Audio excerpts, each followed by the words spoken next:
Oi pessoal, meu nome é Marília e a gente vai começar hoje o 7º dia do nosso curso Volte a Rezar em 10 Dias. E hoje a gente vai estudar um pouquinho sobre como rezar com as Sagradas Escrituras. Então a gente vai entrar ali um pouco na hermenêutica das Sagradas Escrituras, vamos ver o sentido literal, espiritual, anagógico, alegórico, moral. Vamos ver também um pouquinho dos passos da Lexio Divina, oração, leitura, meditação, oração, contemplação, tudo isso aqui dentro dos nossos 15 minutos de IGTV, Primeira coisa que eu quero falar para vocês é que para que a gente reze com as Sagradas Escrituras, a gente precisa ter uma disposição católica, A gente precisa ter uma disposição, um coração inserido na fé da igreja.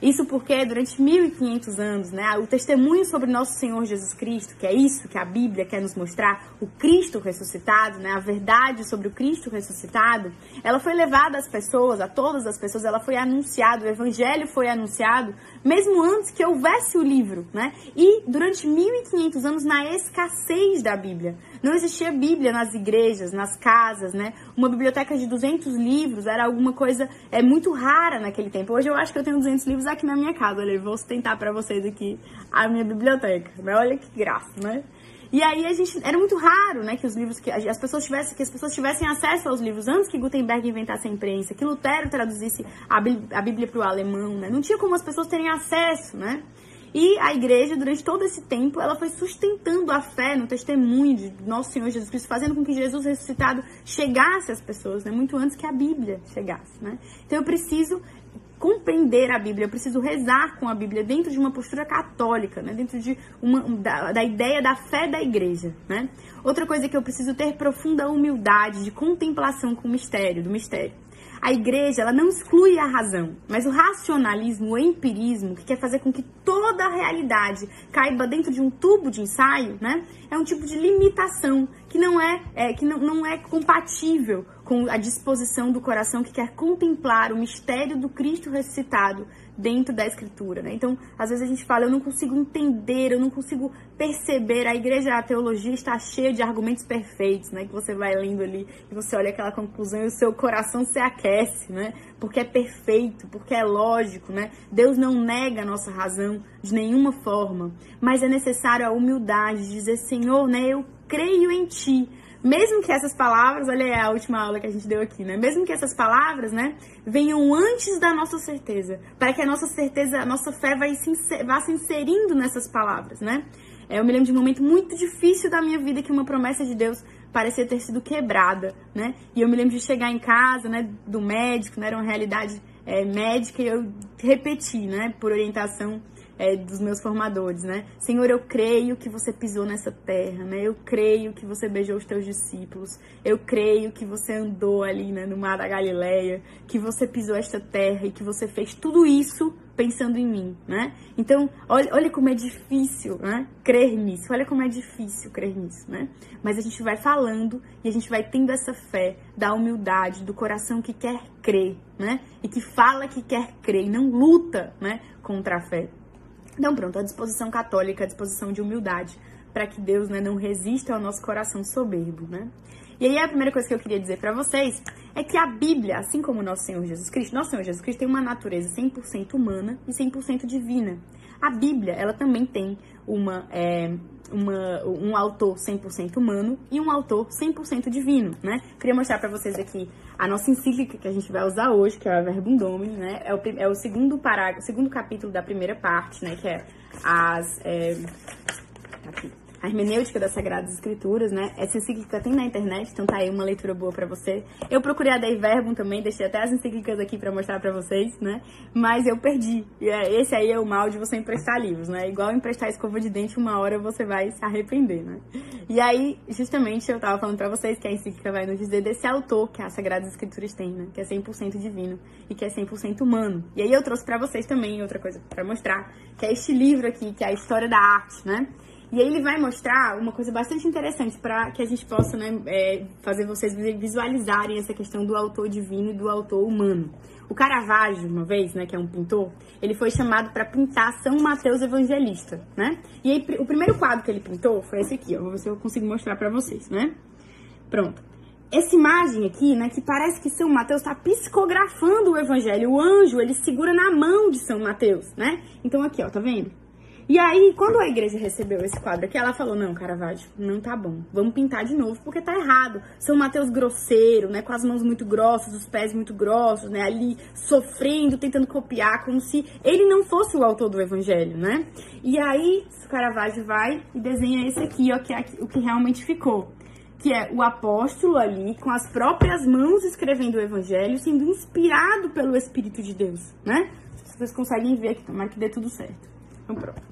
Aí, então, qual é a ideia, né? O evangelho, ele não foi psicografado, né? Mas ele tem uma inerrância, porque ele tem um autor que é 100% divino, né? Apesar de ter também. Então, apesar de ter também o autor humano. Então, se eu tenho o autor humano e o autor divino, eu percebo que eu posso interpretar, né, a Bíblia de duas formas diferentes. Interpretar não, né? Ler a Bíblia de duas maneiras diferentes. A primeira maneira é a literal. Então, percebendo os sentidos históricos daquela realidade, percebendo acontecimentos que realmente aconteceram, né? Deus que abre o Mar Vermelho, né? Nosso Senhor Jesus Cristo que pisa nessa terra, que morre crucificado, né?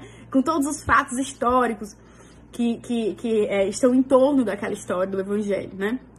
E do Antigo Testamento, né? E o outro sentido é o sentido espiritual, né? Que justamente eu vou ouvir o Jesus ressuscitado, o Cristo ressuscitado, que quer se mostrar a mim naquela Sagrada Escritura. E aí, o que eu vou buscar quando eu abro a Sagrada Escritura, né, na minha oração? A gente gosta muito de pedir passagens a Deus. E eu acho isso um hábito lindo, né, de um coração humilde, que diz, né, Senhor, a providência, o governo deste mundo não cai nesta terra, né, folhas de árvores. Se você não permite, eu vou abrir aqui e você vai falar ao meu coração. Você vai escolher a passagem que você quiser para falar ao meu coração, né? Eu acho que é um ato belíssimo, posso estar completamente errada, né? Como em tudo, mas eu acredito que é um ato de profunda humildade, né? Então a gente gosta muito de pedir passagens, né? Mas quando nós pedimos uma passagem a Deus, ou quando nós lemos o Evangelho, ou fazemos o nosso estudo bíblico, né? Essa passagem que vai falar pessoalmente ao meu coração, porque o Cristo ressuscitado pensava em mim, né? Quando ele andou por essa terra, quando ele proferiu o Sermão da Montanha, ele estava pensando em mim, né? Em você, né? Então, eu não vou procurar a mim, eu vou procurar Jesus. Eu quero ver Jesus, o Cristo ressuscitado, né? Então, por exemplo, o primeiro sentido, né, espiritual é o alegórico, né? Então, eu vou procurar o Cristo em toda a Escritura. Durante todo o Antigo Testamento, as pessoas elas não sabiam que Jesus, né, viria, elas não sabiam quem era Jesus, elas não eram apaixonadas por Jesus como nós somos, né? Como nós somos. Mas todo o Antigo Testamento verte para a pessoa de Nosso Senhor Jesus Cristo. Então, os salmistas não sabiam quem era Jesus. Mas nos Salmos se fala sobre Jesus, né? Por exemplo, o Bento XVI ele faz uma léxion, né, compartilhada com a gente, e ele fala sobre a Arca de Noé. E à medida que ele vai falando da Arca de Noé, ele vai vendo na barca, no madeiro da barca, o madeiro da cruz, né? Que nos leva de uma antiga a uma nova aliança. Então, a barca, a Arca de Noé, que é a cruz de Nosso Senhor Jesus Cristo. Então, você vai procurando Jesus em todas aquelas realidades, né? Então, em todo o Antigo Testamento, você vai procurando Jesus. Em todo o Novo Testamento, você vai buscando ter este encontro com Cristo ressuscitado, né? É Ele que você busca, né? E com Ele você busca esse amor infinito, né? Por você, esse amor pessoal por você, né? Depois nós temos o sentido moral. O sentido moral vai nos fazer tirar lições dali, né? A igreja, ela é educadora, né? Nosso Senhor Jesus Cristo nos educa. A educação é algo importante, né, para Deus. Ele vai forjando, nós vamos crescendo em santidade, nós vamos educando, né, o homem velho que é em nós vamos controlando o homem velho que é em nós para que o novo homem possa resplandecer, né? Para que a gente possa se dominar.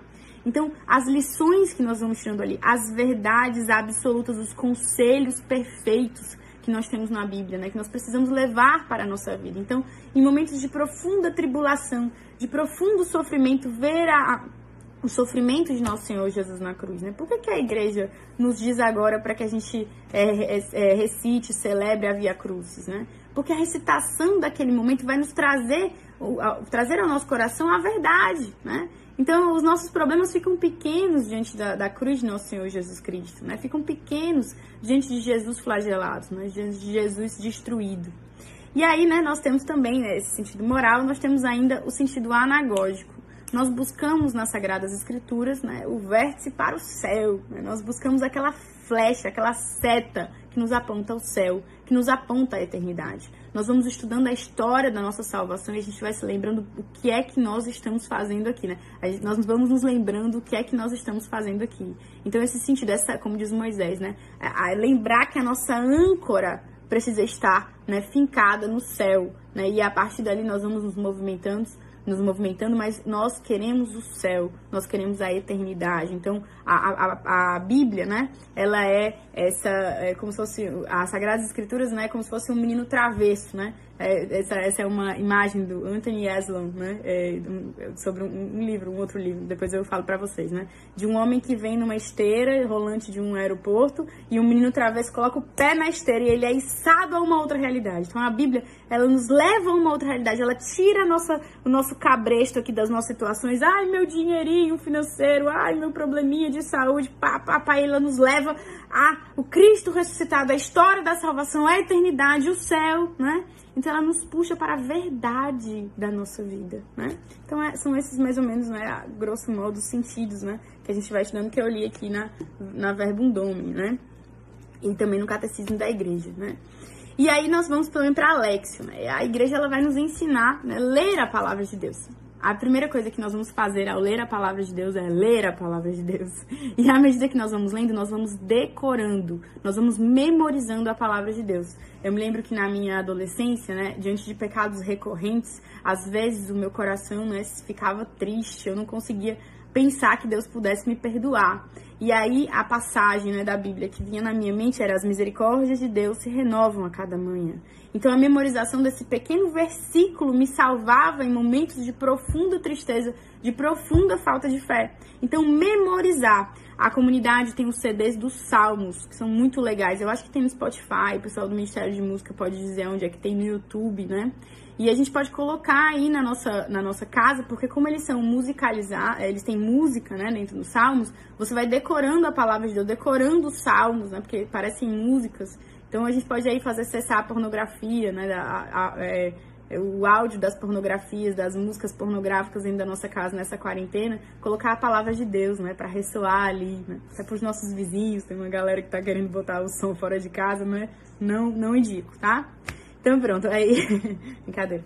Então a gente vai ler, memorizar, né? Nós vamos ler buscando o nosso Senhor Jesus Cristo, e nós vamos meditar, lembrar que aquilo foi escrito, né? E quando o Cristo ressuscitado que se mostrar ali, ele lembrava de mim. Eu vou meditar aquela palavra, eu vou buscar nela, né, o sentido para minha vida concreta, para minha história, né? E o que Deus está querendo me dizer, porque Ele me ama profundamente, Ele sustenta a minha existência e eu estou, né, o meu nome está escrito na palma da sua mão, né? E depois eu vou orar, né, e contemplar. Eu vou orar à medida que eu vou devolvendo a Deus, eu vou dando respostas a Deus de maneira concreta, né? Eu vou dizendo a Ele, né? Vou respondendo a Ele de maneira silenciosa, ou falando, né, fazendo uma oração concreta, ou mesmo em fórmulas, né? Eu vou rezando ali as minhas orações e respondendo a Deus, dizendo a Ele, dando a Ele as respostas de amor, né? E aí essa resposta, ela tem que ser uma resposta apaixonada, né? Deus nos ama. O Cântico dos Cânticos está aí para nos mostrar que Deus é apaixonado e Ele quer que nós sejamos apaixonados por Ele, né?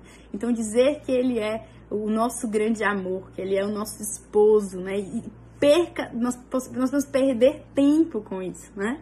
Perder tempo dizendo eu te amo, como aquela mulher que lavou os teus pés com os cabelos, né? Eu beijo os teus pés, eu beijo o teu rosto, eu te quero, né? Eu te amo, minha alma te deseja, você é o meu esposo, meu amado, né?